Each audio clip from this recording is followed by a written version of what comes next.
Reaguodama į 2022 vasarį pradėtą plataus masto invaziją į Ukrainą, ES įvedė sankcijas nukreiptas prieš Rusijos naftos ir dujų pramonę. Kremliui lojali žiniasklaida atkakliai stengiasi kurti dezinformacinį naratyvą, kad Europa negali išgyventi be Rusijos dujų.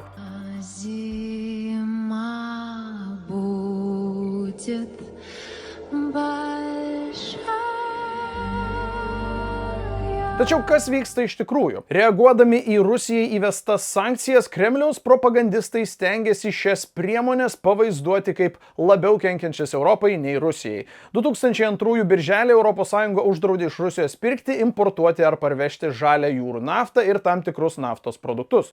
Jų skaičiavimais šios sankcijos apims beveik 90% Rusijos naftos importo į Europą ir gerokai sumažins Rusijos prekybos pelną. Be to, ES sugebėjo užpildyti savo požeminės dujų atsargas iki 95% savanoriškai sumažindama paklausą, taip išvengdama katastrofos, kurią prognozavo prokremliški šaltiniai. Žinoma, prasidėjus karui dujų kainos gerokai išaugo, tačiau Rusijos nupieštos baisios prognozės taip ir neišsipildė. Tačiau Kremliaus propaganda tikslingai naudoja dujų šantažo retoriką, kad pakurstytų baimę dėl karo poveikio pasauliui, susilpnintų tarptautinę paramą Ukrainai ir kartu parodytų savo vidaus auditorijai, kad Rusijos galybės neįmanoma pakirsti.